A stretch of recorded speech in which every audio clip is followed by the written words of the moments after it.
What's going on, guys? Welcome back to RC Everyday. Got myself a little Christmas present. So I got into the MiniZ thing a little bit a month or so ago. A local hobby shop does some racing and stuff. Haven't got to make it out much since then, but saw this come out and got my hands on one pretty quick, luckily. Kyosho America is actually based out of the Dallas-Fort Worth area, so yeah, they sell on eBay, and I was able to get it pretty quick. Most people were trying to scalp the price on these. So this is my first MiniZ. These are the cheap ones. This was only 50 bucks. They're same platform, just completely different. It's same size, same scale. The body looks fantastic, but it's just a cheaper version for, get your kid to get into the hobby with. So I got this. I want to see if we can swap the body onto a regular MiniZ chassis. Those are pretty universal. They have a different mounting piece for the front of the body, and it usually bolts between chassis to chassis. But I don't know, these silly mini trucks are just silly. They're fun, and I got this for one reason that we'll cover here in a minute. See on the picture, it looks like it's on stocks and stuff, but in real life, it looks like it's slammed a little bit. So let's get this thing opened up and take a look at it. All right, so that's the coolest little thing. It looks like it's slammed. It looks like it's got some steelies and low profiles, and it's slammed. It looks nothing like it does on the box. It's ridiculous. It comes with the tiniest remote you've ever seen. Yeah, it's very, very cheap remote. We've got some cones, which are not as nice as the ones that come with the regular MiniZ. A little wheel tool and our battery hold-in. So it's just a neat looking little truck. Again, their bodies on these, it's not quite as detailed as the actual MiniZs. The wipers are molded into the body, but it's painted up so nice. We've got painted window trims, marker lights. This does actually have functioning lights on it. It's just a goofy little fun thing. Underneath, it does have the same mounting system as MiniZ. So we've got the plate up here that says Subaru Sambar truck, but it won't fit any of the MiniZs I have. It's for the short wheelbase rear wheel drive chassis, and both of mine are a few millimeters too long. So I have to be on the lookout for a short wheelbase MiniZ. But it's got the same basic setup. You've got the T-plate. It's just a basic version. Now this chassis, from what I was reading, there's no hop-ups. There's no replacing, tuning and stuff. It doesn't have the motor sealed in the back. It's not the same animal at all. And obviously it cost a quarter of the price, just about. But I just got it for the body. These little trucks are so freaking neat. So I'm going to throw some batteries in this, and we'll see how it compares to the actual MiniZs. All right, so it drives pretty terrible. It barely turns because the setting's so low. Tires are rubbing the inner fenders.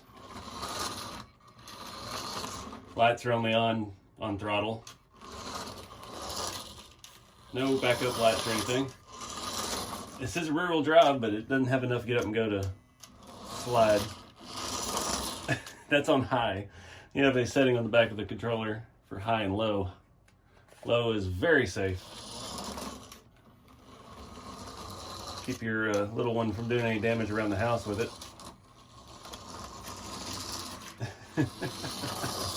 The steering is it's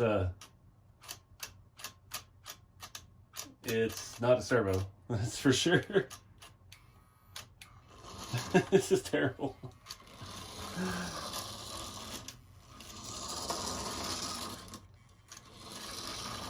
It is so slow, oh my word. All right, got the steering adjusted. Use this little tool here. It has a dial. See how far I turned it, and it's fairly straight. There's a lot of dirt on my worktop. Yeah, I don't know, guys. It's not the most fun driving vehicle. Let me get this chassis out of here, and we'll take a look at that. See, it looks like a regular MiniZ. It's got a little circuit board in there. Everything is sealed, not made to hop up or anything, unfortunately. It does only take 2 AA batteries as opposed to the regular ones that take 4 AAAs. I don't know what the reasoning for that is. So this needs a chassis that the motor is on the back side of the axle. I don't know if you can convert these to that or not. I'm not that familiar with them. And just change out the back half. We'll have to see. I haven't got to do a whole lot of racing. This was my race car. See, it's not in very bad shape. I said I went to a race night once. Been spending a lot of time with my drift car though. I've already run through a couple sets of batteries on it. Now that I've got the new studio, I've got a nice hard floor. And starting to get the hang up and tuning the gyro and trying to learn how to actually drive. It's still not doing so good, but it's fun. It's fun to get out here and I'm building something and I just need to take a break. And I can get that thing out and just put around in the shop without having to do a whole bunch of mess, not look for charged batteries and just, yeah. It's kind of nice to have something silly like that. This thing, this may be a little bit too beginner. It won't even spin the tires. That's high. Let's put it in low.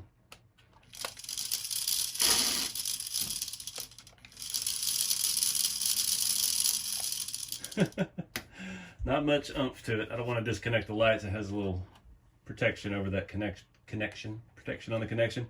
It actually has a little stopwatch on the radio so you can count your laps.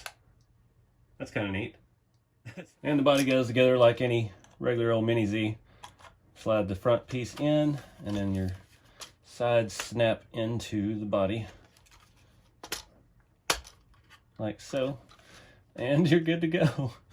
The battery clamp is actually so low it drags when you bottom it out. Full throttle.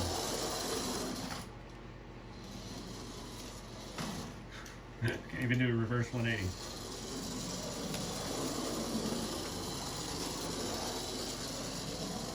Oh, we lost the headlight already. No. Now we have intermittent headlight already. Now it's working. That one was already dimmer than the driver's side. Still a neat little truck. I've been smiling the whole time. It's not the best runner.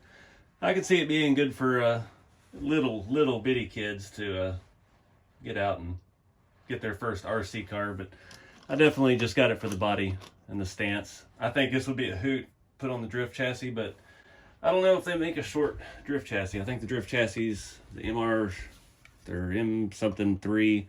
I don't think there's a way to do a short wheelbase in that because it is pretty, I don't know, it might be. That looks like there's a space in there on purpose. I have to do some research. This will be a lot of fun to drift,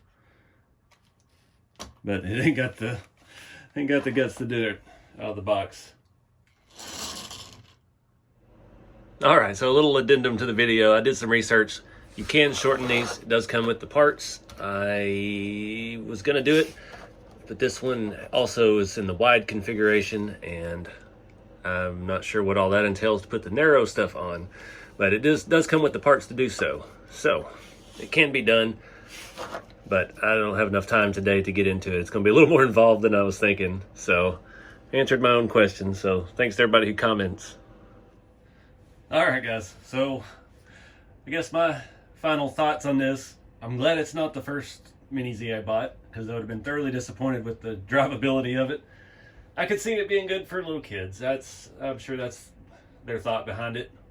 But I just paid $50 for a nice MiniZ body, which is what they usually go for. So that's the way I'm going to look at it.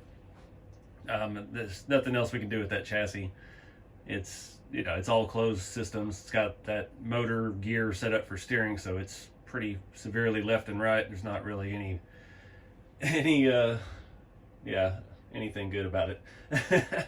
All of the aftermarket, or not aftermarket, but their fancy body sets are $50 starting, and then I've looked at some vintage ones on eBay, Ferraris and Lamborghinis and stuff that limited runs, and they're $200, $300, $400 for these bodies. And that's honestly what drew me to the MiniZ thing to start with. The bodies are so realistic. They're super detailed. I love the scale stuff. That's just my cup of tea. So I like this truck. I like the look of it. The body's great. I like the stance. I like the wheels. We just need to find another platform to put it on. I was having a conversation with someone in the comments on the other video just the other day about like the WL toys and stuff, how much cheaper they are, and some people think they're better. I don't know. I've never had one, but they are more interchangeable. Let's put it that way. They have regular LiPo batteries and things like that, which you can do to the MiniZs, but the MiniZ is definitely a money pit of the hobby because you just start sinking money in. Like I said, the bodies are $50, and then if you're racing and you got tires and wheels and all the little doodads and gadgets, the gyro and the case, and it's just like everything. It's like those Polly Pockets, you know, you just keep adding more stuff to it.